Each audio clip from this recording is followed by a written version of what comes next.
We still do 7 NUFC Matters show a week for free. But if you want to help support NUFC Matters, then there are a few ways of doing it. Hit the like button on each live broadcast and video. This helps the channel grow. Hit the subscribe button and select the all notifications bell so you don't miss a single show. If you want to help us financially, then you can join the channel using this button with the membership starting at $1.99 a month.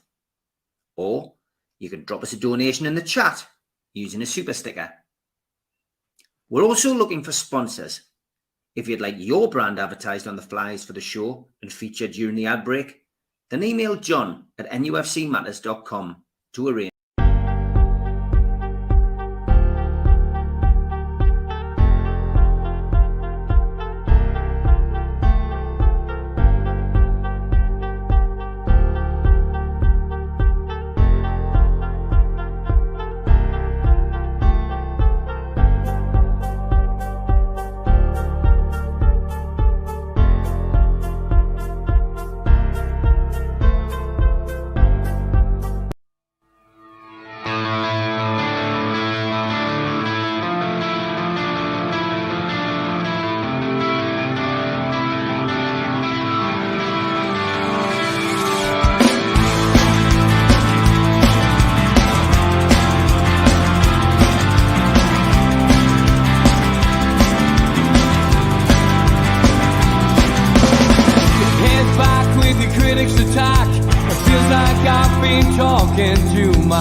Good afternoon, welcome to nufc Matters with me, Steve Wraith. Delighted to welcome you to a new show and welcome to somebody else who was making his nufc Matters debut. Welcome to Sid. How are you, Sid? I'm very good, Steve. How about yourself? All good, mate. Talk of the Toon we've got a reason for calling that because you and I met and I wouldn't want to put an exact date on it, but it's over 30 years ago, I think. When I was a young student and you were a young lad and I was going to Newcastle College and I was into buying vinyl and you were working in a vinyl shop, weren't you?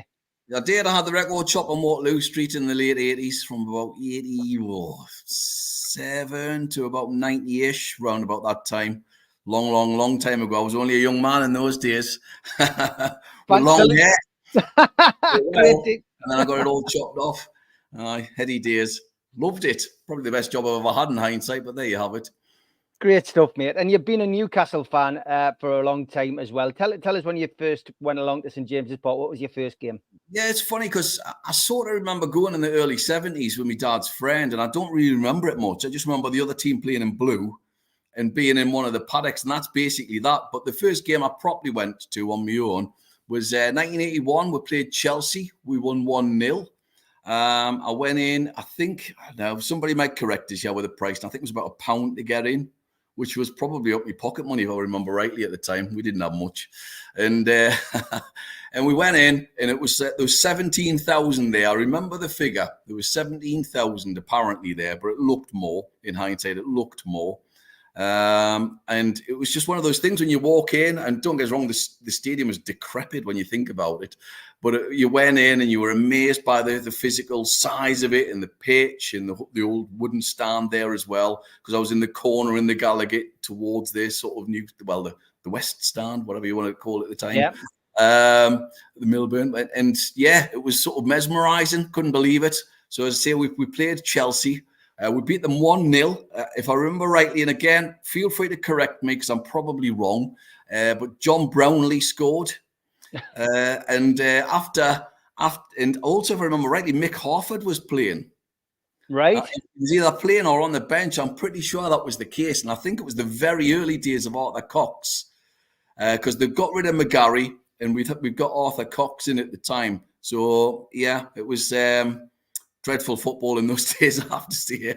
Before Waddle came along not long later, and we had obviously Beardsley, and then obviously Keegan and Terry Mack came along as well.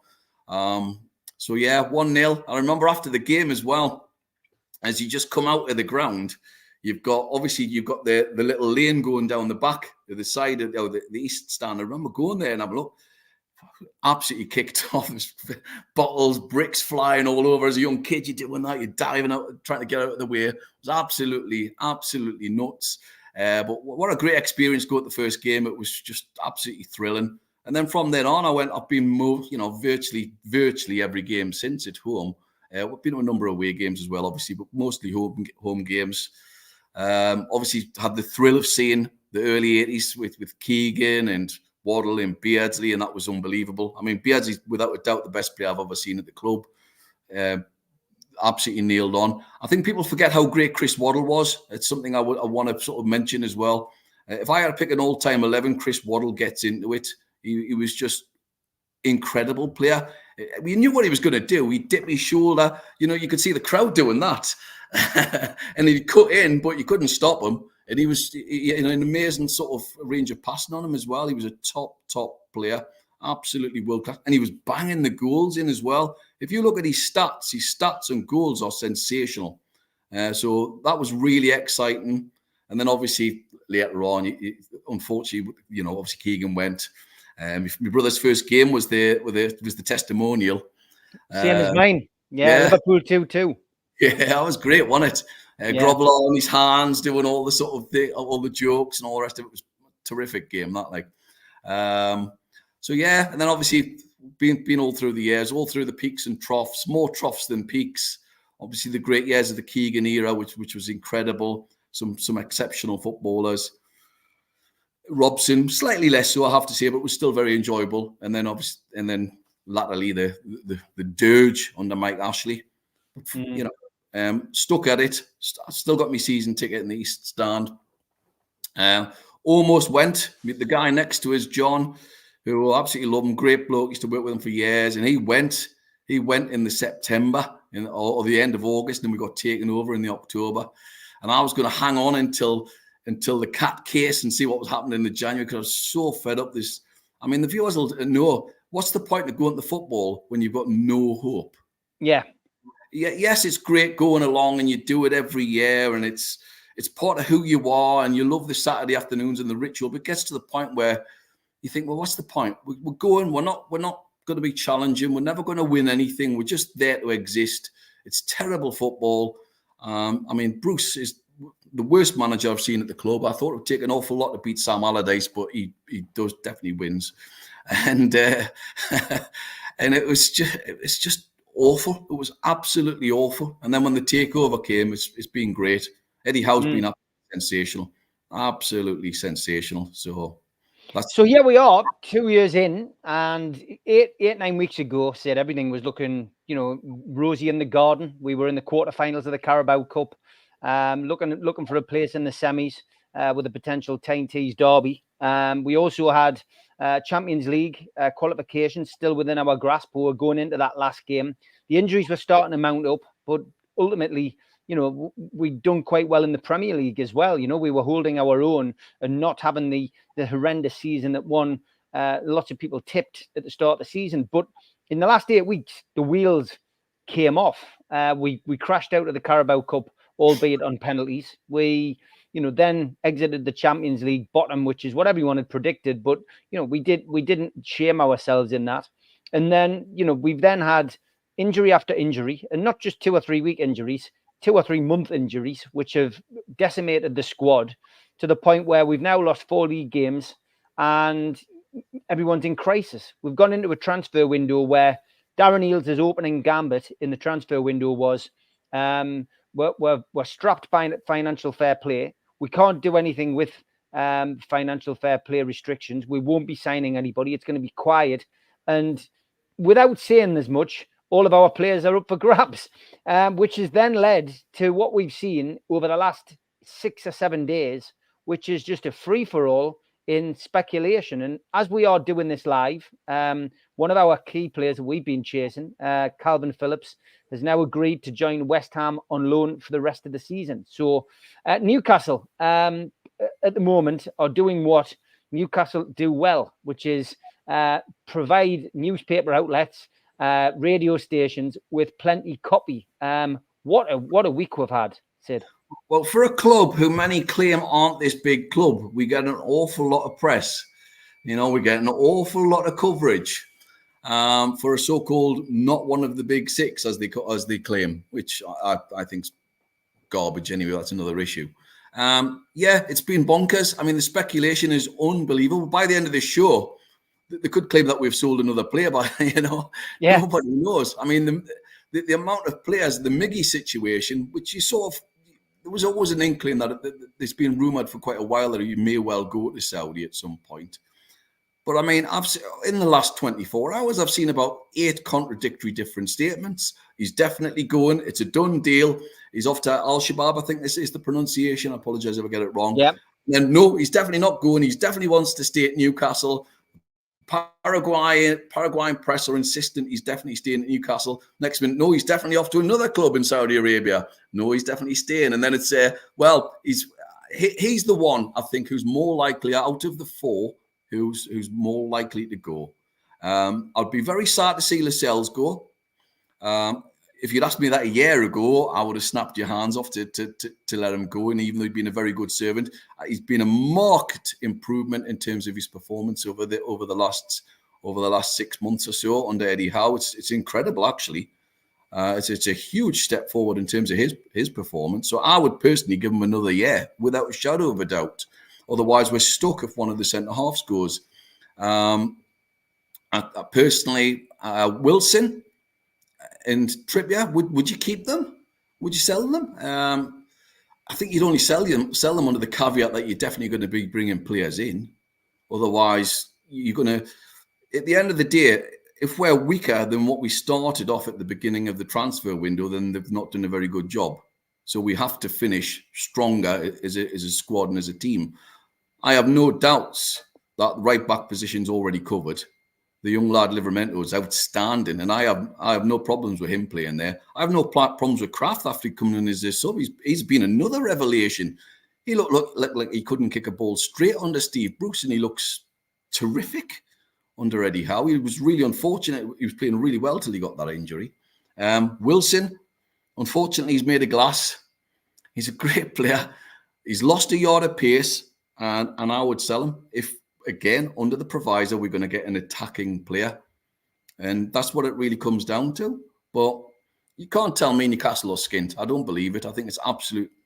I think they're playing a game. I think they're playing a game. We know, for example, and I'm sorry, feel free. I'm not trying to talk over here, Steve. But we know, for example, that they've got the money from the Champions League money sat there. We know they've got sponsorship money for 2 years now for the front of strip. That will be coming in June. Yep. We know that they've got the Adidas deal coming, so that's next year's money, for example. And there's other little bits and bobs. I don't buy the fact that they're skint. And also, what people forget as well, they've actually got the wages down to about 70% from, I think it was 95, 96% last year, which is a hell of a cut. There's definitely cash there. And I personally, and I may be wrong, I personally just think they're playing the game, playing the financial fair play game, or PSR as it's now called. I think they're just playing a little bit canny. If you tell somebody you've not got loads of money and then you put a bid in for somebody, they're not likely to push the price up massively. If they know you've got loads of cash, they're going to ask for the top price, is the way I see it. But who knows? I agree with you. And don't ever be afraid to talk, because that's what this show is all about, hearing different people's opinions. I'm usually a conduit of people's, getting their opinions across in a level-headed way. Just an update really from Craig Hope, who, to be honest, seems to have his finger on the pulse with regards to what has been going on over the course of the last 72 hours. Some may say that he's been the root cause of it, because he's the one who's put a lot of these stories out. But some of them have been he's doing his job as a journalist. Word this morning is that Almiron prefers to stay.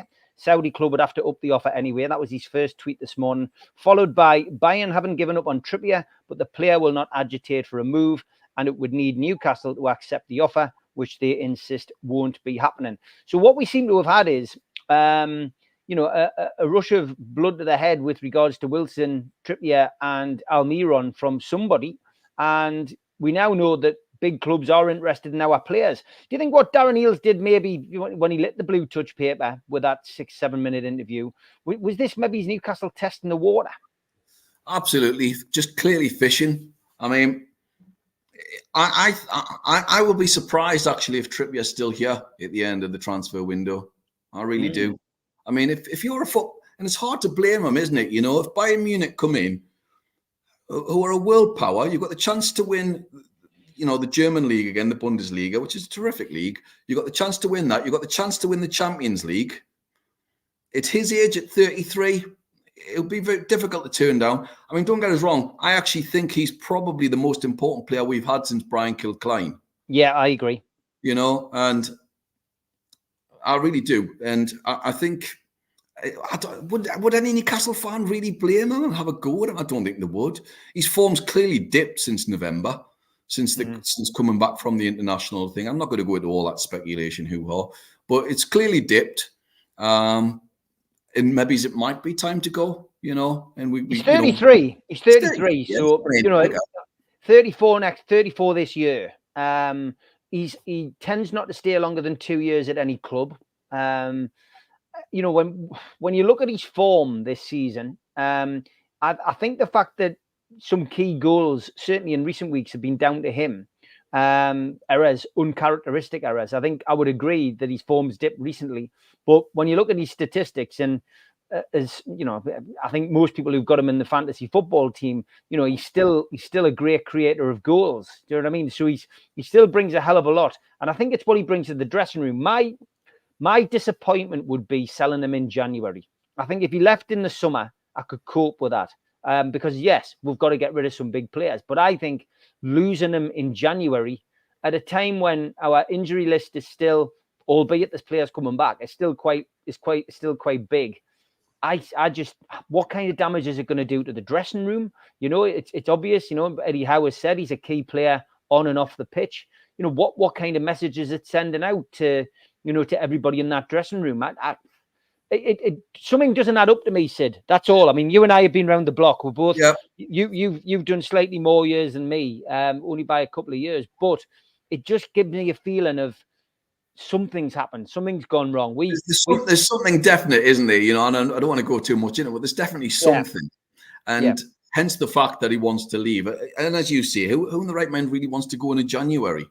But he does have the chance, you know, and I go back to the point, he's got a chance to win a Champions League and he's got the chance to win the German league within this season. I mean, what a great way to finish your career. It would be fantastic for him, you know. So it is an opportunity. It's too good an opportunity to turn down, is the way I would look at it. If Newcastle get decent money for him, and I think we're covered in the right back situation. And I really do think that. You don't want to sell too many. And as you say, he's probably the best captain I've seen at the club. Until recently, I always had Barry Venison as the best captain I've seen at the club. Mm-hmm. By quite a bit, actually. And I know people might say it was Shearer, but for me, it was Barry Venison. I used to love him coming out and with his sort of Aslan hair and all that and sort of going up the galley and going, whoa, you know. It was great, you know. But Trippier is definitely the man for me. His crossing's great. I love it when somebody makes a mistake and he's the first one to go up and he's G-ing them on. Don't worry, son. You know, you can do this, that, and the other. And he's always there. He's always going to speak to people. He's, you know, we've seen players in the past who belittle players on the pitch. I mean, I remember Milner getting hammered off Stephen Carr once. I thought it was terrible behaviour the way he kept going at him. And that's not the way to do it. Now, you don't see this off Trippier. He bigs everybody up. You'll see him go up to Lewis Miley and go, oh, well done, son. You know, I love all that. That's what I want to see off a captain. He's proper captain material, as is Lascelles, may I add. That's why I would hate to see both of them go, because I think there'd be a massive void in the dressing room. You've got to have somebody there. They're part of the leadership team alongside Wilson, ironically, you know. And I think is Big Joe one of them as well? Yeah. I mean, these are players, you know, certainly don't want to lose Big Joe. So, yeah, I know what you're saying. In an ideal world, without a shadow of a doubt, June, July would be absolutely perfect. You know, best wishes on all the rest of it. Will we still get the amount of money for him then? Yeah. He'd be into his final year. I'm not sure. that's the reason that if you sell him now, you could get 10 or 15 million for him, which of course will help our FFP, you know. So that I think that's the big talking point. And I think, you know, only Eddie Howe and the people at the club know what's going on behind the scenes. And, you know, maybe they want to move, maybe he wants to move. Like you say, the opportunity to go and win the Bundesliga and potentially the Champions League is a once in a lifetime opportunity for him. But the fact that he's not agitating for a move is good. I think we've just got to wait and see what happens with that. The Mickey Almiron one's interesting. It splits the fans, not quite in the ESM kind of way, but the mainstream media certainly pushing this one about Almiron going to Al-Shabaab. And I guess it raises the issue again of Newcastle doing business with Saudi. Well, first of all, Al-Shabaab isn't one of those PIF-owned clubs. So you can take that out of the controversy equation. But don't let the truth go in the way, though, Steve. You know, that's not the narrative, is it? You know, exactly. But I mean, you know, I think most people would say that, especially with the news that Harvey Barnes is back and will be available for the Fulham game at the weekend, Murphy not too far behind him, and Willock not too far behind him, that suddenly we've got options again in midfield. Yes, we've lost Big Joe, but we've got plenty of options within that midfield area. Lewis Miley giving us an extra one, which we didn't think we would have. You could probably say like for like, he's probably replaced Elliot Anderson in the stream of things. But yeah, maybe Almiron going. You know, if the Saudi club were to up the money, that wouldn't be a bad deal. Again, another player in his 30s. Again, if we could get 30 million for him, that's going to be, you know, he's not a player you're going to build your team around, Almiron. Do you think he's worth 30 million? I don't, but maybe the Saudis do. I mean, the thing is, though, we sold Maxi for £23 million, which I thought was a joke. I thought he was a £35 million player. I really did. Yeah, it could be flipped, ironically, couldn't it? And we get more for Miggy than we did for Maxi. I don't quite get that. Don't get us wrong, Maxi, we've definitely improved under Gordon quite considerably in that position. But Miggy, yeah, I would definitely sell him. I just want to see somebody who can actually cross the ball with the right foot. And I appreciate that you can play, and the inverted wingers thing's great. Now, I was talking about Chris Waddle before. He was my favourite player. I'm a left foot. I used to play on the wing. And I would often play on the right wing because I used to love whipping and cutting in and crossing over. But you could also bend it off the outside of your foot and go the other way. Waddle could do all of that. Miggy seems to just have literally one leg. And I mean, was it the last game when he crossed with the right foot and there was an audible gasp in the crowd? It's just, yeah, there's not enough end product, I'm afraid. Yes, we had a lovely purple patch last year. Nobody's ever gonna complain about his work rate and his effort because it's outstanding. It's, you know, he puts a proper shift in, doesn't he?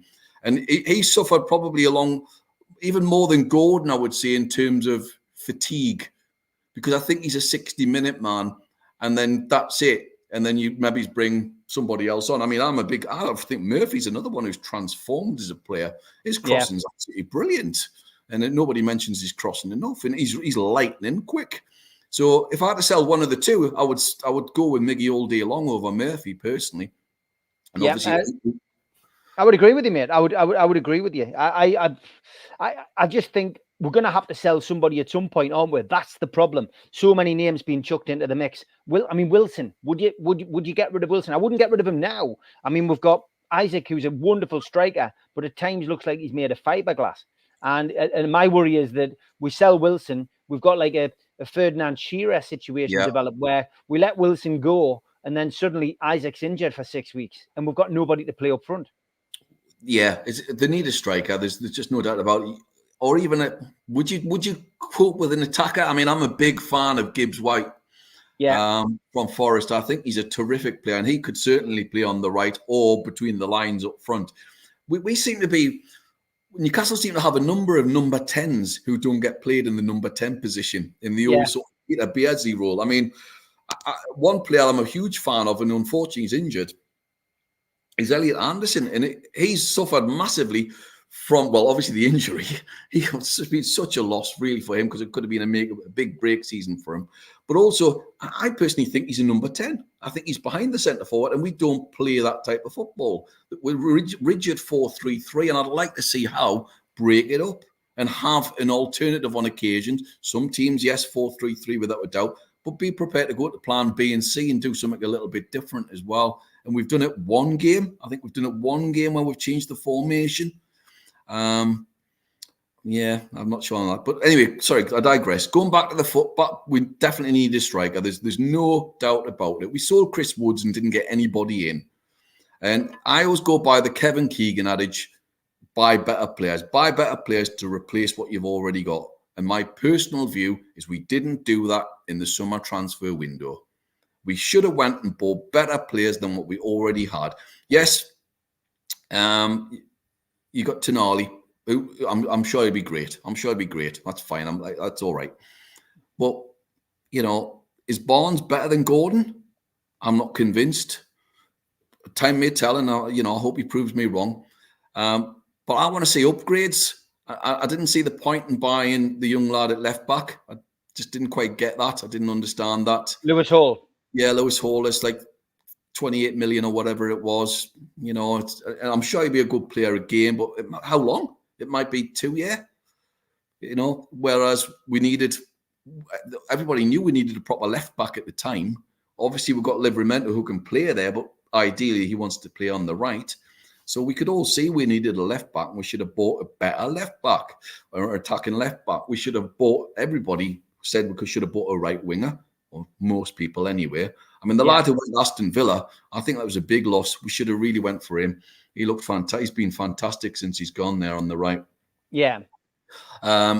So we've not bought well in the summer is my personal viewpoint, you know. And it's sadly proven to be the case.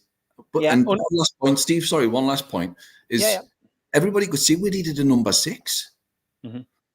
And we haven't got one. And we've lost too many games this season, in my opinion. And I'm happy to be shot down by not buying a number 6. I mean, I'm not saying we'd have won the games, but I'm not sure we would have lost the game against Liverpool at home if we'd had a number 6.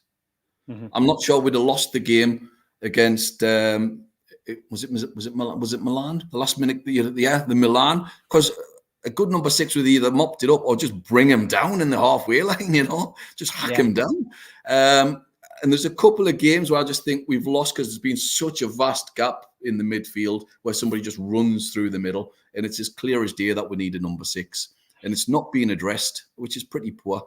Do you think the plan was to play Bruno in that role, to play him and Tonali together? I mean, I've got to be honest, from what I saw of them together, I didn't think we got it right. I felt it was one or the other. But maybe we didn't see the best of Tonali because of all of the mental strain he was under with what was about to break. So maybe, you know, we will see a different Tonali when the new season kicks off. I think that's a fair point, isn't it? And also, they're very different players. Although they play in the same sort of position, as you rightly say, I don't think either of them is a number 6. But Tonali plays with a double pivot. He plays is two at the back, and that would be a nice system to adopt on certain occasions, on certain games, against your better teams, against Liverpool, Man United, less so, City, you know, Arsenal. So it might be good to have a double pivot and certainly have the, you know, 2 of them there, and then you've got that sort of that thing going on. Can they play together? We don't know yet. It's too early. I don't think anybody can comment on that. What I was impressed by with regards to Tonali was I didn't realize how quick he was. Yeah. I mean, Bruno looks like he's running in treacle. He's one of the slowest midfielders I've ever seen at the club, you know, whereas Tonali is lightning. So in a funny sort of way, Bruno could probably play at least about 40 because he's never going to lose any pace because he never had any. Whereas Tonali is lightning. Absolutely lightning quick. I still think, I might be wrong, but I think on the records he's still got the fastest sprint in the Champions League so far this year. He's still got the record for it. So, you know, big hopes for him, but we need a 6. We desperately need a 6. Yeah, we definitely do. It'll be interesting to see what kind of players we decide to bring in over the course, you know, of the next 6 months. God, this transfer window, it suddenly come alive. It was so quiet halfway through the show, which means, of course, it is time for the ads. And then when we come back, something a little bit different for this show. Because of Sid's love for music, we're going to have a Sid's recommend part of the show. He's going to come with something each week, which he's going to recommend. You can take it or leave it, but you can't take or leave the ads. Here they are. A big thanks to all our sponsors, Skips and Bins, telephone 0800 25 45 25 3, email inquiries at skipsandbins.com, website skipsandbins.com, easy contract free and pay-as-you-go waste collection. Thanks again to Mr. Vicky's Sauces, handmade in Cumbria. If you'd like to order some, then give them a call on 01768 210 102. Go to the website, mrvickys.co.uk, or drop them an email, info@mrvickys.co.uk. A big thanks to United Group Travel. They're a family firm based in Morpeth with pickups throughout the Northeast. No strangers on our tours, just people you haven't met yet. They've got a presence on Facebook and a website, unitedgrouptravel.com. If you want to make a booking, give them a call on 01670 632 460 or mobiles 0791 666 4174 0795 71 41654. Thanks to Darren Baldwin Funerals, independent funeral directors. Let us look after you in your time of need. They're based on Old Durham Road in Gateshead, and you can contact them at their website, darrenbaldwinfunerals.co.uk. Email darren@darrenbaldwinfunerals.co.uk or give them a call, 0191 478 2730. A big thanks to Media Arts for all the help with the technical side of things. And a big thanks to New Workwear. You can find them at newworkwear.com. If you want to help the channel, hit the thumb up to subscribe, hit the subscribe button, and share to your other social media. You can also pay a one-off fee of £25 to get a scarf, a cup, a pen, and a membership card. Go to the website, nufcmatters.com, and click membership, or put your smartphone over this QR code. We also support the food bank on this channel. If you want to make some donations virtually, go to nufcfansfoodbank.co.uk and make a donation today. We're also a podcast on Spotify, iTunes, and other podcast providers. Just search NUFC Matters. I'm also a part of the Northeast Footy Brekkie Show. You can listen to that Monday to Friday, 7 till 9 at the Toon UK.com. Okay, welcome back to NUFC Matters. Delighted to have Sid, a new part of the weekly team. Good to have you on. I told you that first half hour would fly over, mate. You worried, like most people are, how we're going to fill an hour, but it's amazing. You just let the words flow, and the rest takes care of itself. But we are going to recommend, Sid, each week. So tell me first of all, Noddy Holder.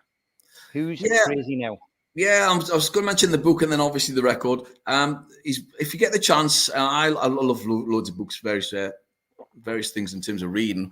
But in terms of autobiographies, I love music autobiographies and sport autobiographies and whatever. But this is great. If you get the chance to have a read of it, it's really, really funny. There's some absolutely bonkers stories in it. So obviously, he talks about the whole situation of joining Slade and talking about his career and the highs and the lows, but it's genuinely written with real humor, which is what really appeals. The anecdotes are unbelievable. It's like really daft. So he talks about they were the second wave of British bands who went and played in Hamburg after the Beatles. So they played the same sort of bars in the mid-60s. And it does one awful anecdote. If you're eating, put your food down is what I'm going to say. And they basically ran out of money and they couldn't get back to the UK. And he says, we've got no money. And they were talking about to some guy in a bar. And apparently this guy basically offered them £25 on the provisor that one of them would defecate on a glass table and he could watch them. Unbelievable. So, as Noddy says, well, you had to go sometime. So, good book, though. Good read. It's a fantastic book. Really, really funny. Loads of great anecdotes. And again, the talk about Slade. And I was saying before, the record that I want to go with is Slade's greatest hits. Come and feel the hits. They're an absolutely great band. They're not just for Christmas, folks. Is the key phrase. the amount of hits they had was unbelievable. 6 number 1s, 4 number 2s, 21 top 20 hits. They were absolutely massive. They had the most amount of number 1 hits in the 1970s in the UK, more than ABBA, which is absolutely remarkable when you think about it. Yes, they had a lot of big raucous songs, you know, Come On, Feel the Noise, Mama We're All Crazy Now, which was originally called My We're All Crazy. And Chaz Chandler misheard it as Mama. Right, I didn't know that. So, in little anecdote is my mother used to babysit for Chaz Chandler's kids. So that's another little story. But yeah, Chaz misheard it, and he was obviously the manager of Slade at the time. The other little anecdote on with it is Come On, Feel the Noise at the beginning where Noddy goes, baby, baby, baby. That's basically just doing the sound levels for the record. He was just literally doing the sound levels, and Chaz goes, oh, that sounds great, keep it in. So you've got the raucous hits, but can I just say the ballads are marvelous. How does it feel? It's as good as anything the Beatles have ever written, in my opinion. Some beautiful ballads, My Oh My, Far Far Away, Every Day. Noddy's got an incredible voice, and him and Jim Lee as a writing partnership are massively underrated and never spoken about enough. I personally think, probably alongside the Kinks, they're the best of all the singles bands.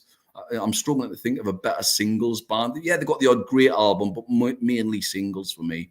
They're absolutely sensational. So yeah, give it a go, folks. I know we'll all stream these days, so give it a go. Come and feel the hits. They're not just all big raucous hit, bangers, if you like. Many of them are, but there's loads of beautiful ballads as well. They're really quite a cultured band, and not what you think. So yeah, come on, feel the hits. Give it a blast. Hence the fact I've got my Slade Super Yob T-shirt on today. Fantastic. Which was Dave Hill's guitar. It had the word Super Yob written into it. Madness have got it in one of the videos as well. Brilliant. Classic. Doug Hall, he says, last time I saw Noddy was 1980, watching Slade at the City Hall, and he was crazy. Doug Hall says, Chaz Chandler from the Animals too. Yeah, Chaz, of course, who had a hand in building the arena, the designs for the arena. Always amazes me how disappointing that venue is, that somebody with an ear for music could even have any, involvement in it. But he did. It's atrocious, isn't it? It's absolutely terrible venue. I was at the first gig, which was David Bowie, when he played there in 95, and it was sadly 2/3 full. I mean, it sold out like in a second if he was still alive. But terrible venue. Occasionally you get a great band in there in terms of the sound, but it's one of the worst I can think of. And the day they knock it down and build a new one, the better for me. The new place on the quayside, on the Gateshead side, should be good. So let's see how that develops over the course of time. Let's hope it's called the Stage, isn't it? Yeah, it is. Yeah, and it's going to be right next to the Sage. But let's hope it's. Look, you've got another chance to get it right. Let's make sure you get it right this time, because this city deserves a really top music venue, because we all like a night out. That's for certain. Lots of questions coming in. Lots of people commenting. Rag and Bone Man, he says, my first comment on here in 8 months. I don't get worried about old players going. I trust the club now. If they want to go, let them go. Darren Lee says, it makes you wonder what Bruno will be thinking if we start selling off key players and where the club is heading.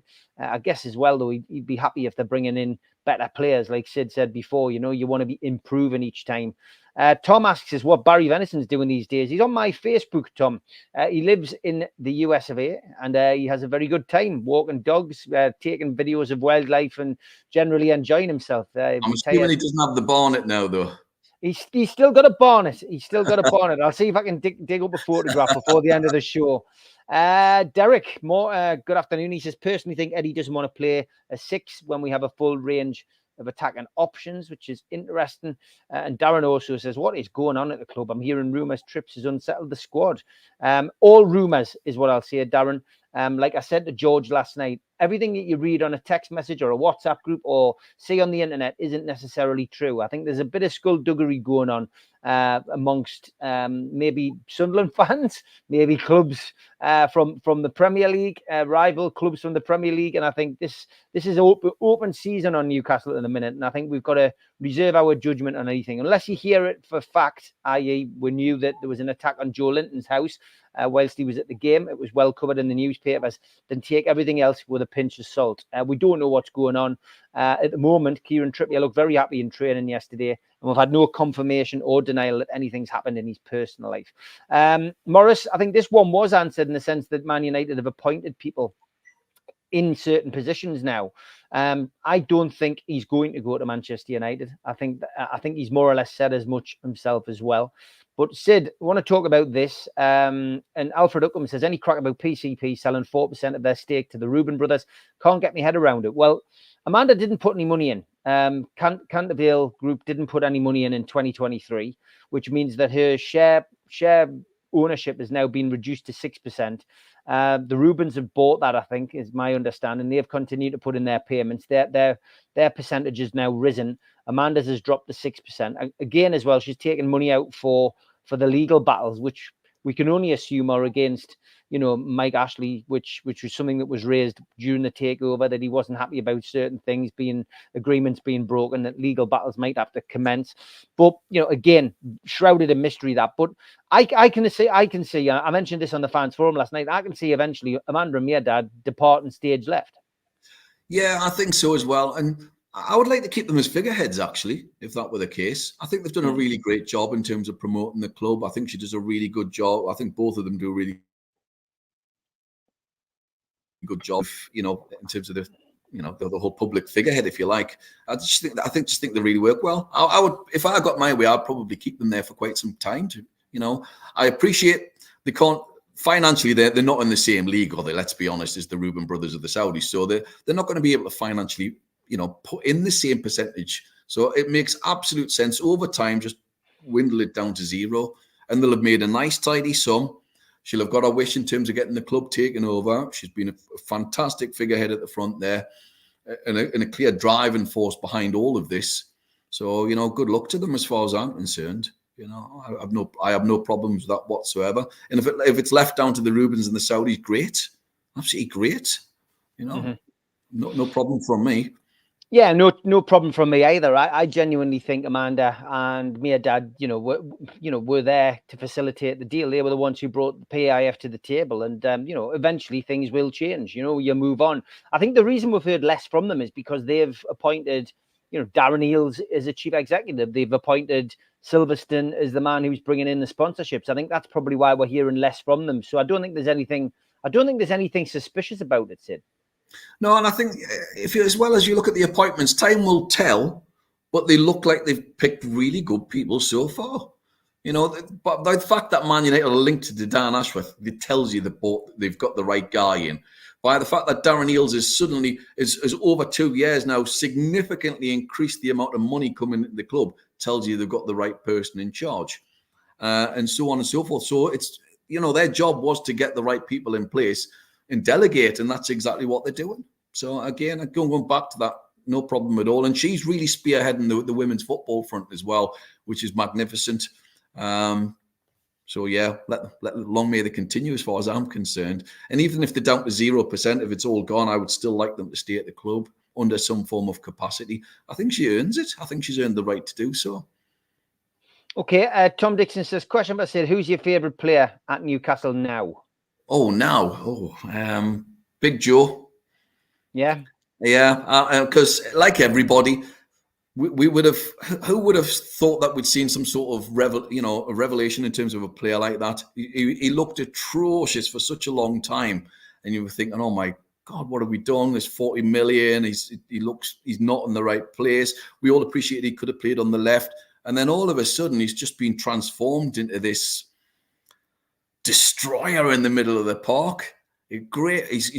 What's noticeably improved as well, and people don't mention it, is his first touch has significantly improved in the last 2 years, because the ball just seemed to bounce off him beforehand, but his touch looks really good.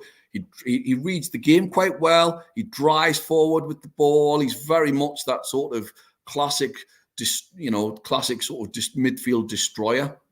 And also he's adding goals to his game as well. I mean, he scored 8 goals last year, and I would have seen him do the same and maybe more this year if he'd actually been fully fit. We've hardly seen him this year. He's missed so many games. And when he's come on and looked fit, I know he came back for the cup game against Man City, and he was sensational.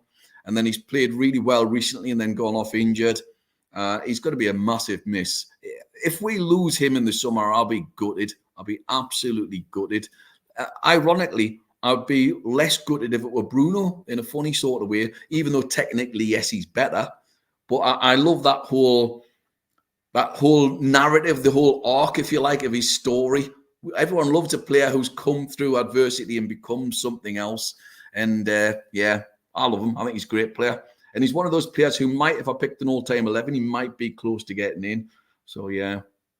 Yeah, I fully understand. I think for me personally, I think I think Bruno's been my favourite player. Just what he's changed, what he's done at the club over the course of the time he's been here. You know, he's like a talisman. But yeah, I can see why Joe. I mean, it's just the fact he turned his career around. You know, Eddie Howe's done a fantastic job with him. Derek, good afternoon. He says, I agree. Stay at the clubs definitely as a figurehead, as a reward for snaking. Is that a typo? Possibly. Joe Linton never played well under Bruce, and now he's a great player. You're right there, Tom.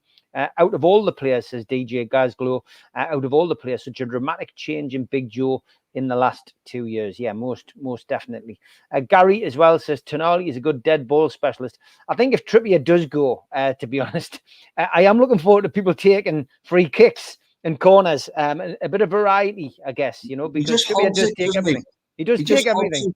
You know, there are times in the corners, like I know Gordon took corners as well, and he's had a couple, and they've been pretty good, actually. You think, well, let's vary it a little bit. They don't all have to be a certain way. Let's move the ball another way. So yeah, I would like to see other people have a go. Don't get us wrong, it looks great, and then we see Shaw blast one about 80 foot over the bar from 30 yards on a free kick. But yeah, it would be nice to see other people have a go. But that's not denigrating Trippier either, because he is a good free kick taker, and he's a good corner, crosser of corners as well. Interesting question from Andy Ford. He says, if we do sell Trippier and Lascelles this window, as rumoured, who would you guys have as the new club captain and vice captain? Well, that's very difficult, isn't it? Because we've got so many injuries. Yeah. Because, you know, would you make Bruno captain? Wow.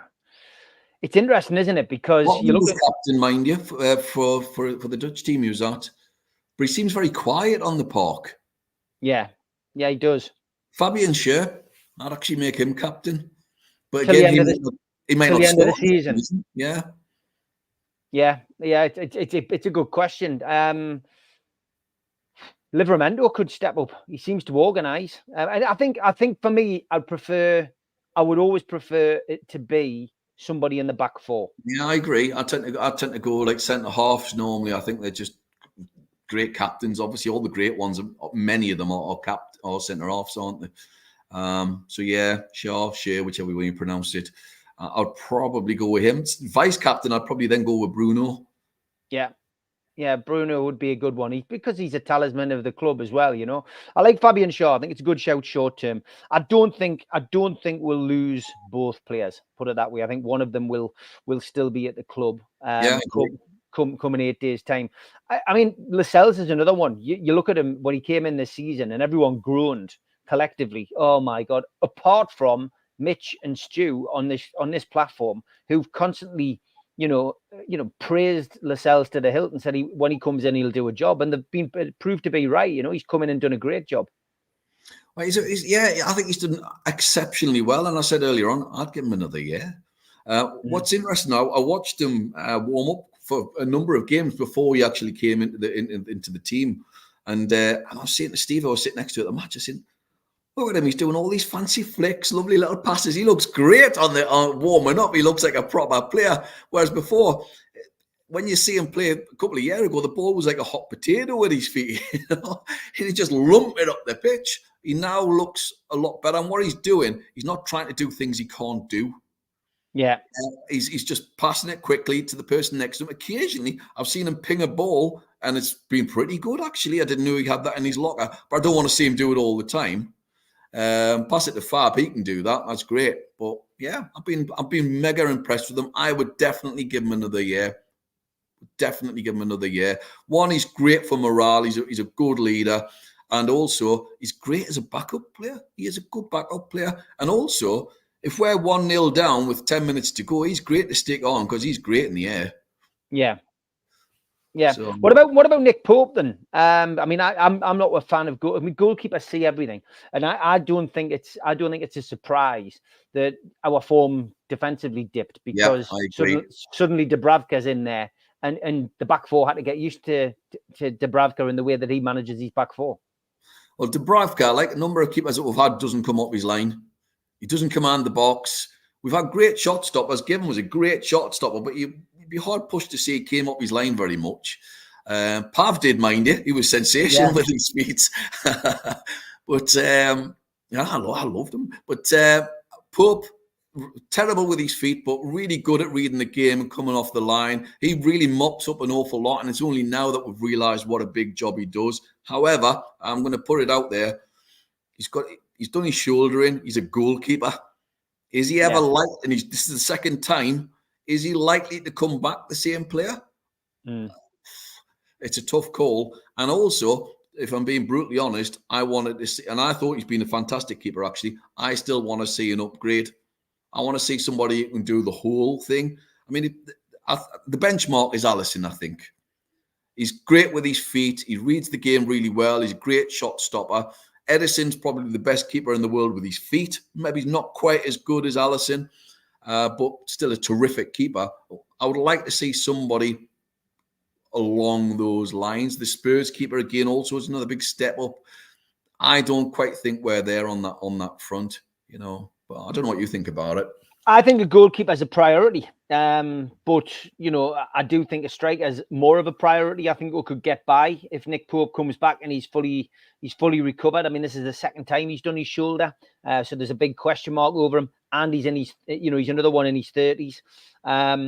Did they buy him short term? 12 million is not a lot to pay for a goalkeeper. No. And maybe they're looking at the options now of bringing somebody in. Obviously, we're linked with De Gea for a while. People saying that was going to break the wage barrier, etc., and it wouldn't be a good move. But we do need to build from the back, and I think slowly but surely we will change things. Livramento is 20, in his 20s, and he's got his whole future ahead of him. Botman, similar. We've got to find really in the next 2 to 3 years. We have to find a goalkeeper, another centre half, and another. Well, you're hoping that Hall's going to develop into that next fullback. But that's what they want to do. They want to bring the average age of the team down. So, yeah, I think with the goalkeeping situation, I think it's one to address and sooner rather than later. And if you can buy a quality goalkeeper, it makes all the difference. But I think the spine of the team is there. You've got Isak up front. You'd like to think we'll keep a hold of Isak for 3 or 4 years. You'd like to think that they keep a hold of Bruno because he is somebody who makes things tick. And you want to keep a hold of Botman because that's he's a great centre half and potentially one of the best centre halves we've had at the club ever in my time as a fan. So yeah, it's gonna be interesting to see what happens. Dan Burn again in his 30s. Interested to know what your views are on Burn. Again, there seems to be two sides to the Dan Burn story. Some people delighted that he's still playing and people say, well, he's not a left back, but I'm afraid he is because that's where Eddie Howe plays him, and that's it. There's nothing else you can say about it. He's that is his position. I think he can be delighted, but still want to see an improvement. Yeah, and he'd be a good backup. No doubt about it. He's a great lad, clearly. But why can't you have a better player? You see, clearly want a different type of player. He may be, again, he's a player you definitely keep at the club because he can play left back, he can play left centre half as well. He's the additional backup. He would work really well. And then you'd move out Dummett and you'd move out a couple of the others as well. I mean, there's about 8 to 10 players who might get cleared out in the summer. And but not Dan Burn. I would certainly keep him as a backup player though. And you need somebody better in left back. He's been targeted. Been targeted for his pace. He doesn't get done very often. He really doesn't get done very often, but it's really noticeable. Both him and Trippier for pace are not the quickest, let's be honest, and they're both being targeted now in terms of pace. We need more pace down in the fullback positions. Livramento's definitely got it. Will Hall make it? We don't know. So if not, definitely another left back. Yeah. Newcastle, of course, in FA Cup action this weekend, travelling down to Fulham. Another convenient FA Cup time kick-off for Newcastle in London, 7 o'clock at night. Sid, what a lovely kick-off time, thanks to television. It's live, of course, on ITV4 and ITVX. But how important I'm having to tape it because I'm in London that weekend and I'm watching Depeche Mode with my wife. So at the O2. So unfortunately, I'm going to have to record it. My mate's going though. My mate's got tickets. He's going. How important is this to Newcastle's season to stay in the FA Cup? It's massive, isn't it? It's what's left, really, isn't it? Let's be honest. We have, and I still think we have a chance of top 6. I would say we'd need 32 points, maybe might get we're there or thereabouts at the end. Another 32 points at the end of the season. I can't see why we can't get them. Looking at the fixtures, we've played apart from Arsenal, we've played everybody else. So who knows? The FA Cup's the big in. I mean, Steve, we've never seen us win anything. No. You know, I was alive when we won the FA Cup, but obviously I'm not going to remember it. But I want to see us win one trophy. One trophy. It's not an awful lot to ask for. And when I see people last year going, oh, you know, I'd sacrifice the League Cup to get the Champions League. I wouldn't have done. I want to see us win a trophy. And I want to see us win anything, you know, the League Cup, the FA Cup, whatever. Although, can I just put this out there? I'm not interested in if we end up 7th and end up in the Europa Conference League. I do not class this as a proper trophy, but that's another issue. Is it any better than the Intertoto? Not for me. No. But yeah, I want to see us win a trophy. And the FA Cup's so prestigious. It's great, man. We've got a history in it as well. We've been to Wembley about 8 or 9 times in my time now. We've never won a bloody game. You know, and I'm not a believer in the FA Cup semi-finals being there. I think it's a joke. But I would love to see us win there. I'd love to see us, you know, win there. It would be just the ultimate. And it will probably mean more than anything else that we will subsequently win, because I'm convinced we will win quite a lot now.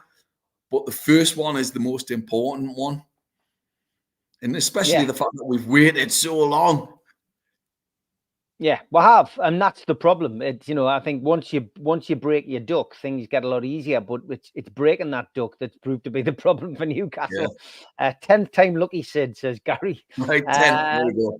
Yeah, you never know. What about Shaw or Burn as captain? Yeah, Shaw we mentioned, but Burn, I don't think Burn. Well, he looks like a leader, but I don't know whether he would be a leader. It's a big thing for Eddie Howe to decide if he did lose not just one but both of them. You know, what about if we stick to mid-table but win the FA Cup? I'd be over the moon with that. You've got to win a trophy. I couldn't care if we were 17th and won the FA Cup. As long as we win if we won the FA Cup, I'd be over the moon. Yeah, exactly, you know? mate. It's like, yeah. There is some players on the horizon. That's the main thing. And I mentioned it earlier on, but, you know, Jacob Murphy, Joe Willock, Harvey Barnes, they're all at like different stages of returning from injury. But people are saying that it's not anticipated they're going to be back. Barnes looks more likely to be back. I think he could be back. Callum Wilson, again, you know, you would think he's close to a return as well. Joe White, who has come back to Tyneside after his loan spell, though Crew Alexandra can't play this weekend. He is cup tied. Yeah, already played. And good news on Matt Targett and Elliot Anderson in the sense that they're now on the comeback trail. So, you know, there was a lot of rumours flying around that Elliot Anderson might have suffered a setback, but it seems as that was a little bit premature and sounds as if he's on the road to recovery. How unlucky has he been? How unlucky? Very. Massively unlucky. So before we leave you at the end of your first show, Sid, Tim Cairns just wants to say all of Sid's sentiments are spot on. I believe the negativity wouldn't be good for the morale. So thank you, Tim. Just want to get a prediction. What's your prediction for the FA Cup game? We'll win 2-1. Good stuff. We will. I think we'll concede, but I think we'll win. Isaac's just on fire. He's some player. Yeah, it's been a while since we've seen a player like that in black and white. But that is it. We managed to do the hour, mate. I told you it would be hard. And look forward to getting you back next week and hearing how Depeche Mode were. But for now, Sid, thanks for joining us, mate. Have a good week. Take care. Look after yourself. Bye-bye. Take care. Bye-bye.